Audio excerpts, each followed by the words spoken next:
Okay, Dennis, we can get ready. Okay.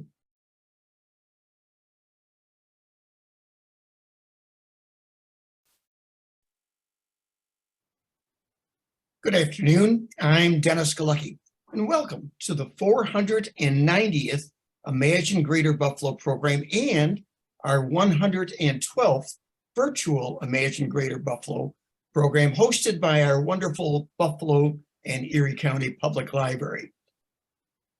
Thanks so much for joining us today. This program is created by ImagineLifelongLearning.com and the Center for the Study of Art, Architecture, History, and Nature, or C-SAAHN, as I pronounce the acronym. Before we get started, just a little housekeeping. Everyone watching will be muted and your video turned off. If you do have a question or comment, please type it into the chat box and we'll go through them at the end of the presentation. We are recording this program, so you can watch it again later on the Downtown Central Library's Facebook page and or their YouTube channel, and we certainly hope you share the link with others. Now, on to our featured speaker, Dr. Barbara Seals-Nevergold. Dr. Seals-Nevergold is an educator, administrator, community and political activist. In 1999, she co-founded the Uncrowned Queens Institute with Dr. Peggy Brooks Bertram to promote the collection, preservation, and dissemination of the individual histories of women, women's organizations, and women's collective history, and to teach and educate women of all ages on the use of technology to preserve and disseminate their stories, their histories. Dr. Seals-Nevergold has been a vocal advocate for parental involvement in the public schools.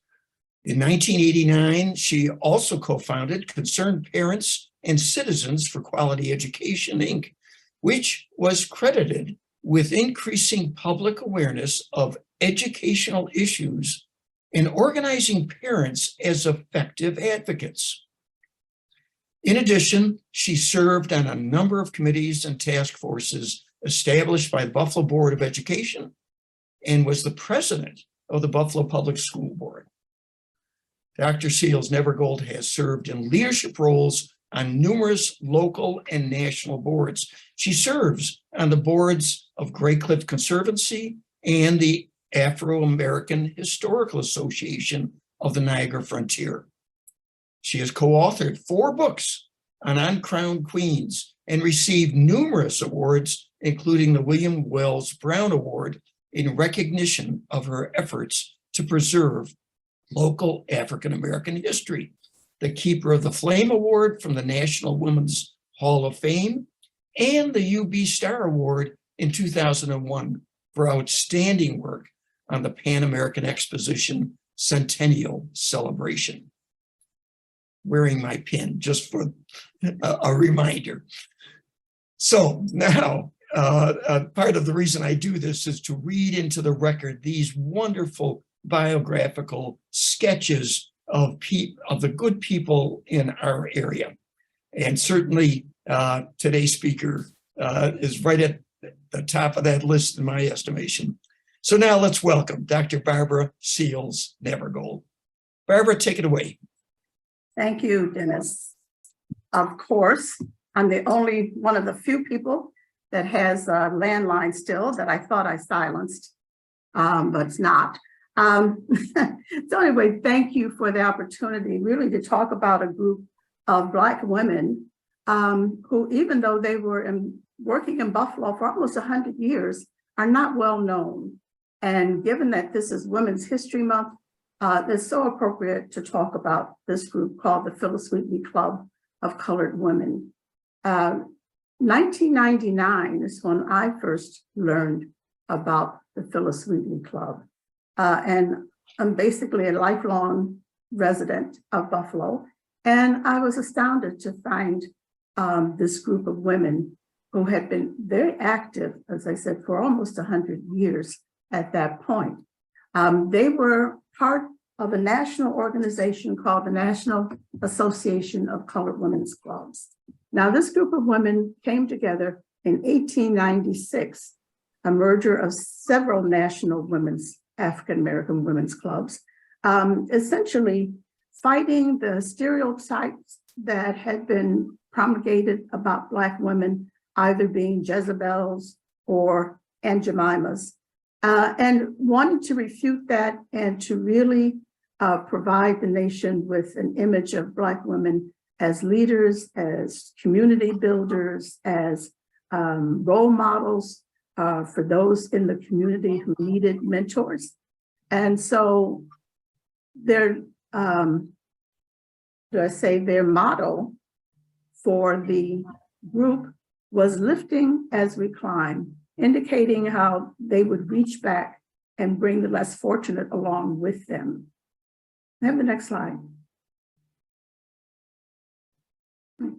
And here we have the Phyllis Wheatley Club.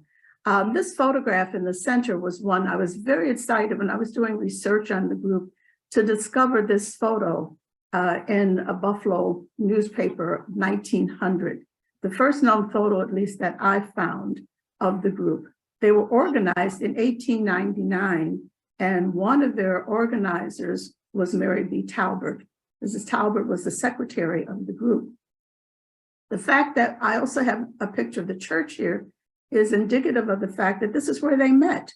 This is what they called their clubhouse, the Michigan Street Baptist Church. And many of you know, of course, the historical framework that that church has in this community. We'll go on to the next.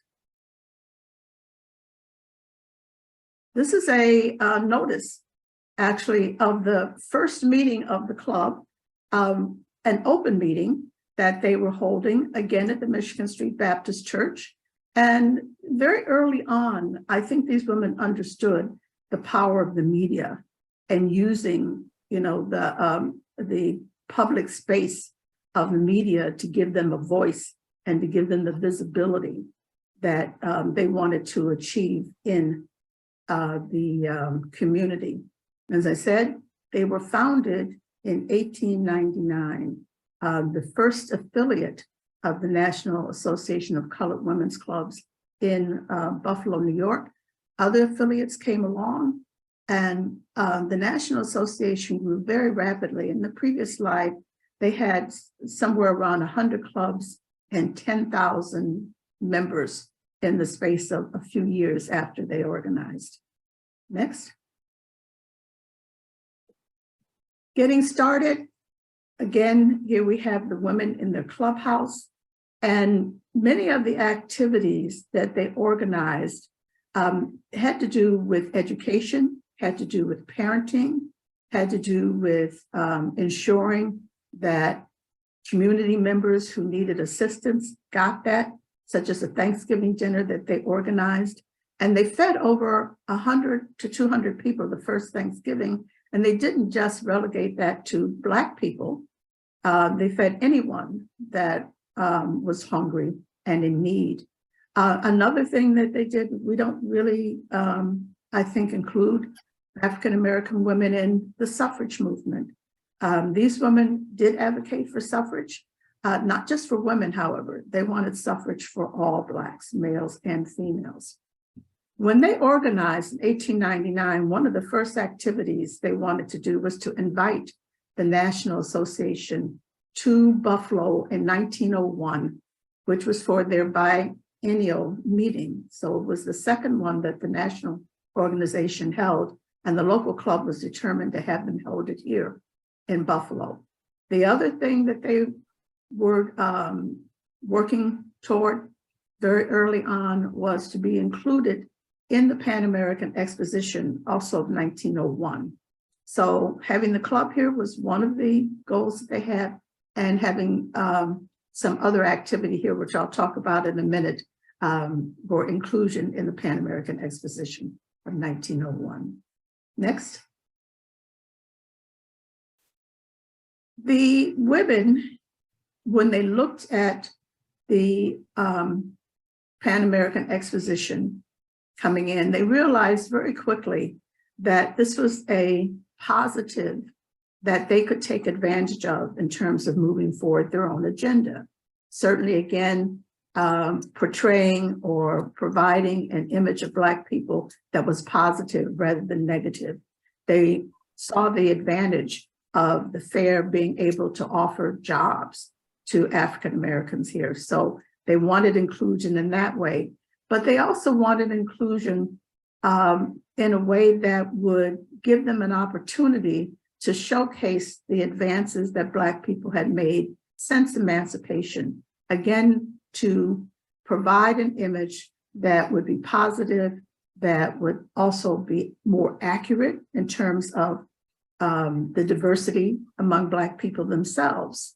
And in order to kind of punctuate this desire to be included in the Pan American in this positive way, they held a protest rally at the church. Over 200 people attended. And I was kind of blown away when I heard about this because, again, this is a history that's not well known or little known or unknown in this instance. And that protest rally held in 1900 was an affirmation of, again, women taking on the establishment to have a voice in something they thought was very important that women should be recognized in. Mary Talbert, being one of the leaders of that organization, had a particular role as spokesperson for the club. We'll go on to the next slide. Now, there were already 2 exhibits that the Pan American Exposition planned to bring to the Pan Am, the Old Plantation and Darkest Africa. And both those exhibits presented perhaps historical, but also very stereotypic images of Black people. The Pan American was not planning to bring the Negro exhibit to Buffalo, and hence, again, the protest rally that the women held to not advocate against the 2 exhibits that were coming into the Midway, but to advocate for a 3rd exhibit that would counterbalance the images that were being portrayed in these 2, which were on the Midway. Next. Mary Talbert, during that protest rally that was held at the church, talked about, she made a speech which she entitled "The Reason Why the Colored Americans Should Be at the Pan American Exposition." And it was kind of a takeoff on one that Ida B. Wells had done in 1893, where Ida B. Wells cited all the reasons that colored people weren't being engaged in the Colendon Exposition. Mary Talbot wanted to spin it differently and say all the positive reasons that Blacks should be included in the Pan American. Unfortunately, that script, that manuscript has been lost. So we don't have her words. She was quoted overall in newspapers of the day, and this newspaper article is from the Cleveland Gazette. But unfortunately, the manuscript itself does not.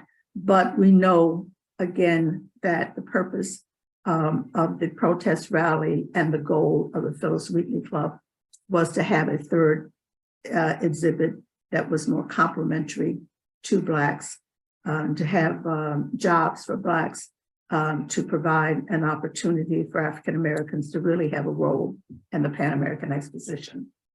Next. One of the supporters of Mary Talbert was a gentleman named James Ross, and he in himself is a subject of another presentation. So I won't spend a lot of time with him, but he was instrumental in the protest rally, but he was also instrumental in the Negro exhibit because he was named the manager once the exhibit was here. And he also had a role in producing a pamphlet, which we'll see in just a minute, or part of which we'll see in just a minute, that was part of the Negro exhibit here in Buffalo. Next. I also, as I was researching this topic, and particularly focusing on the protest rally, I did not realize, but I came across an article or several articles dated April or so, around that period of time, indicating that the Phyllis Wheatley Club moved beyond the protest rally to actually providing I guess a play to support, again, their arguments that Blacks had made major achievements since emancipation, and they wanted to make sure that they expressed that, but they also used this as a fundraiser. So in April of 1901, now, the time frame is that in November of 1900, they staged a protest rally and again laid out their demands to bring the Negro exhibit here. In April of 1901, they staged a play, and in May of 1901, the exposition actually opened. So this play brought together almost some 200 African Americans who had an 8-act play, which essentially followed the development of African Americans here in the United States through the passage from Africa into this slavery period, and then into emancipation and beyond. And here are some of the individuals who were involved in that play. They were raising money from that, and they were able to support a settlement house that the Phyllis Wheatley Club was working to establish. Next. The 30 Years of Freedom, as I said, showcasing American progress. I basically outlined to you what that play was about. I was, as I said, astounded to find information on this. It got a lot of press, but the women also knew how important it was to collaborate with others. And they collaborated with some of the elite white women in the community who helped them to bring together individuals to support this effort to raise money again. And here we have the breakdown basically of the play, 3 acts, but 8 scenes. Next. So here we have the goal, the protest rally, the goal of the play, again, exemplifying African-American achievement. And that is the Negro exhibit. And you see in the center picture that the exhibit really included a series of charts that chronicled the advancements of African Americans in education, in real estate, in architecture, and the arts. I mean, this is only a small part of this exhibit. They also had books that were written by African Americans. The exhibit was put together by W.E.B. Du Bois, and Du Bois had actually taken this exhibit to the Paris Exposition of 1900, during which it was very successfully received, winning 17 gold medals, and expressing, again, the fact that African Americans had moved far away from Africa, their African roots, and from slavery to be engaged in many, many activities that brought enlightenment to the community. I also want to point out this picture on the left. James Ross, I mentioned him earlier. Not only was he a publisher and he was an attorney, he was a real estate mogul, he was an entrepreneur. And this is a photograph of the cigar store that he had here in Buffalo that actually was also part of the Negro exhibit. Next.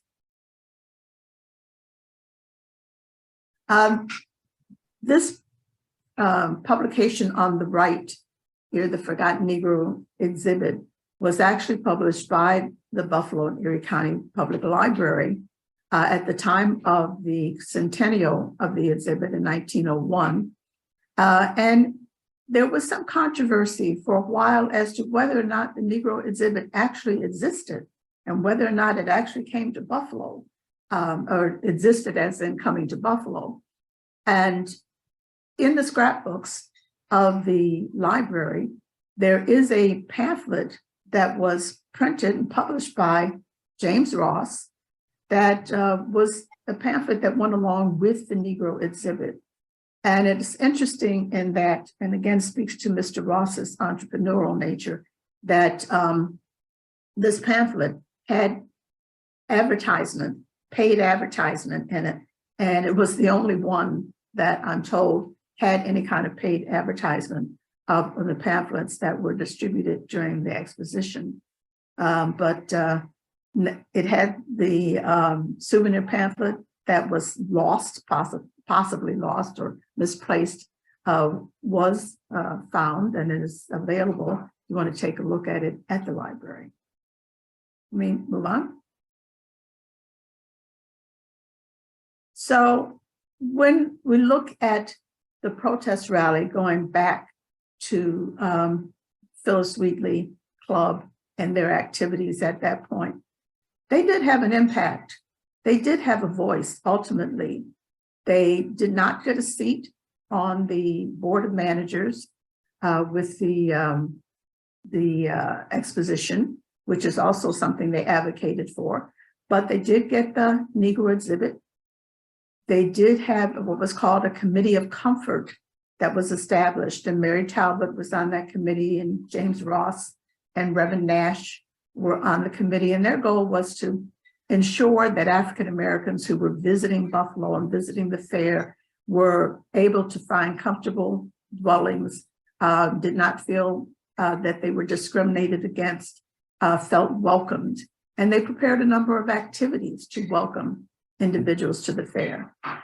They were able to get Albert Thomas, an attorney, appointed to a high-level position, the highest level position that an African American had in the fair. They brought in national conferences, and they got jobs. Excuse me.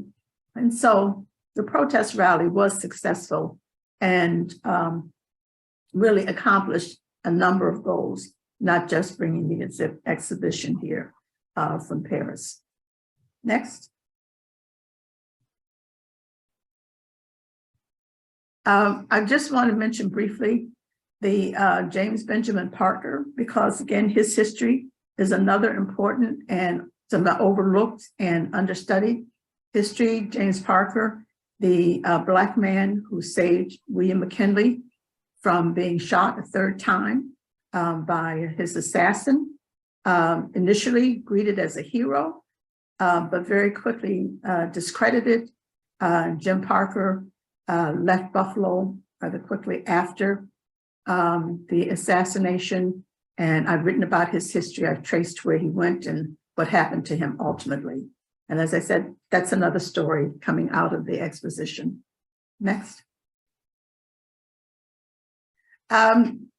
Just another example, I think, of the fact that, again, what this club of women did, and ultimately they had about 200 members early on. And as I said, the club actually continued to work in Buffalo and many activities well into the 1980s or so. I'm not exactly sure when they disbanded. The National Association of Colored Women's Clubs continues to this day, but they also continued to, to address and to tackle issues that impacted their community, and that particular, whether it was negative or positive, to make a difference. They did establish a settlement house. They did fight crime and vice, which kind of resided shoulder to shoulder in the residences in this community. And many, many things I'm sure that I have not even identified at this point. Next. I mentioned the settlement house. I'm not sure how my time is running, so I won't say much about this, except that in 1905, they did open up a settlement house, and Many of you know that 1905, that period is also the period that W.B. Du Bois came to Western New York to establish the Niagara movement. And let me say once and for all, no, Mary Talbert was not a founder of the Niagara movement. The first year they did not accept women. And so even though they met at Mary Talbert's house, forget she had a husband, and he may have had a role in that. Also, the women were meeting July 11th and 12th, same time that the men were meeting. They were meeting in their groups to talk about issues that impacted women. Next.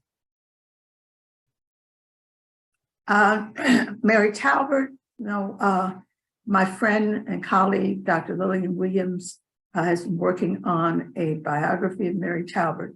Again, an appreciated, underrepresented woman, civil rights activist, just extraordinary leader. And you can see here some of the things that I would say about her if I had the time to do so.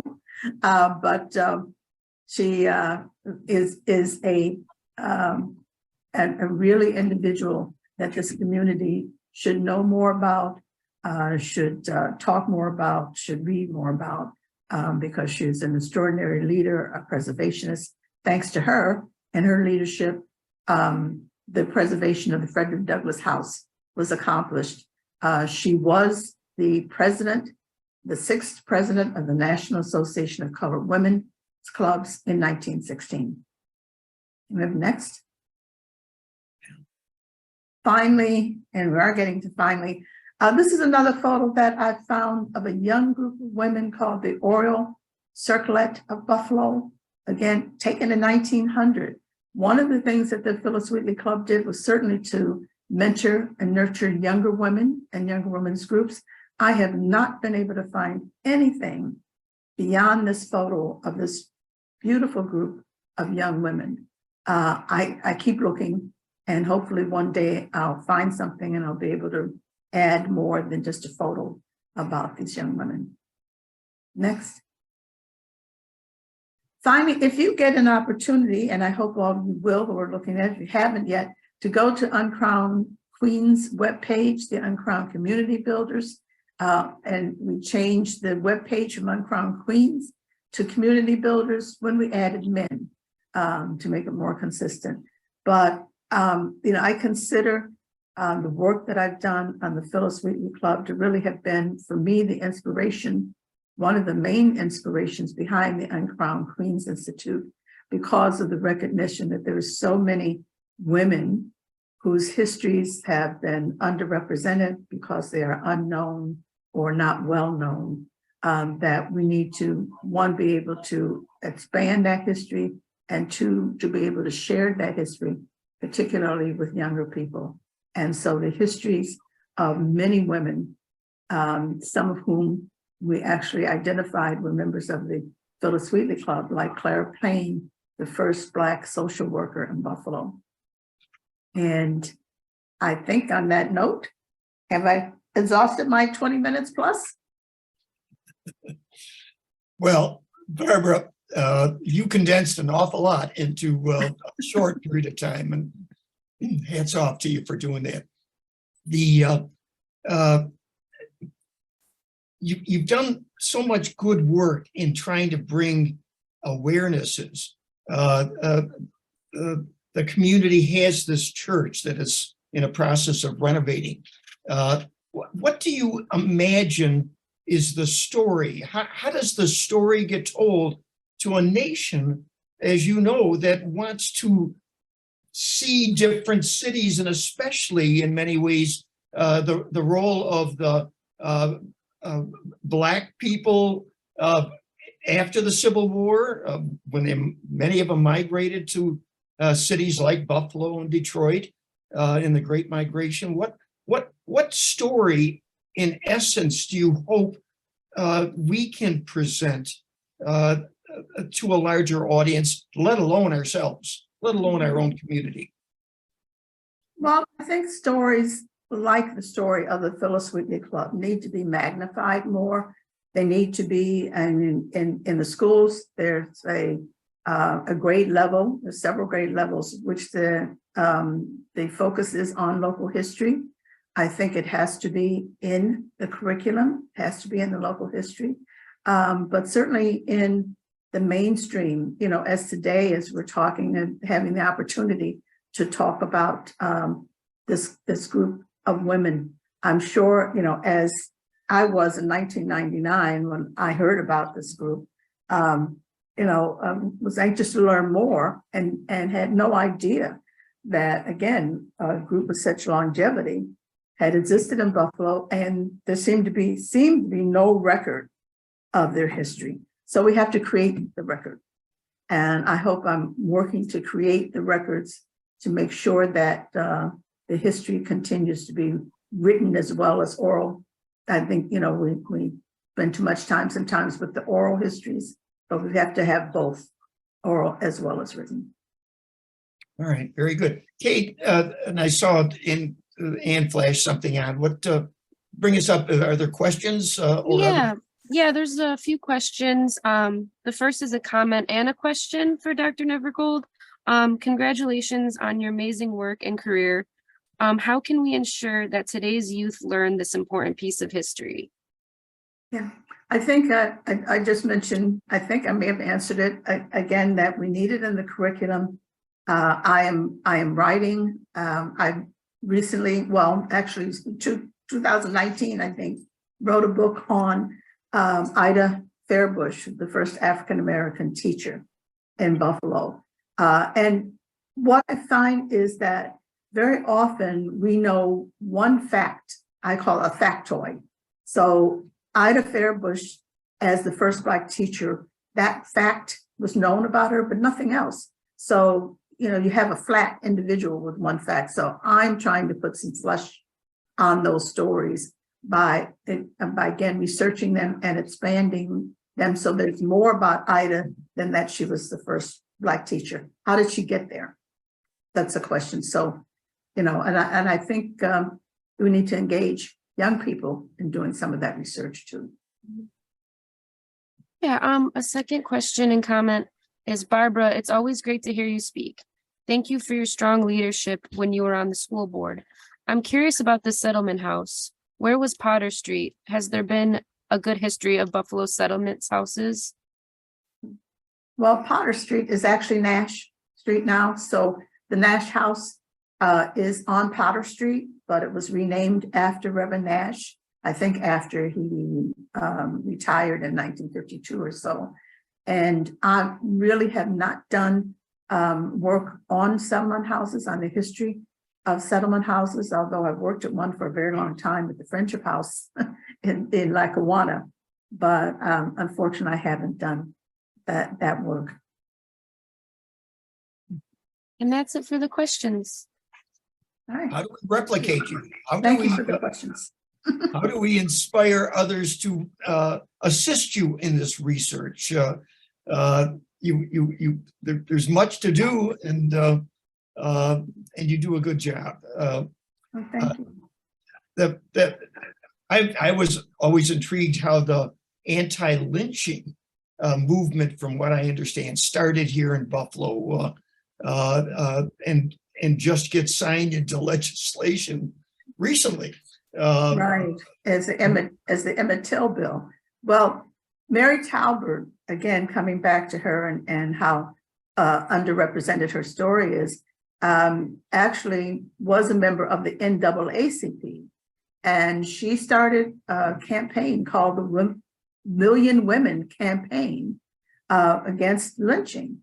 So that story has to be told. And again, elevating her history and her contributions and achievements is something that I know Dr. Williams is doing, but also all of us, to the extent that we know the history of this woman, should be sharing that. Good. Well, I know, I understand WNED is doing a national program on the Niagara movement that's scheduled for release in the fall. So my thought is to bring you back in the fall, and we can talk more about the subject and Buffalo's role in it. Does that sound okay? Sure, you can see me in the documentary too. I'm sure we will. And all the more reason to have you back. I'd love to come back. Great, Barbara, this is good. We'll continue our discussions. And folks, thank you very much for joining us, and hope you can come back next week. We'll see you here when Justin Booth, the Executive Director of Go Bike Buffalo, is our speaker. And we're going to hear how pedestrians, bicyclists, motorists, and all folks living together in a community can come together by good design. And that's the second Tuesdays, we always look at architecture and design. And that's what I think Go Bike Buffalo is all about. So join us then. Thanks for joining us today. I'm Dennis Galucki. Be well and good day.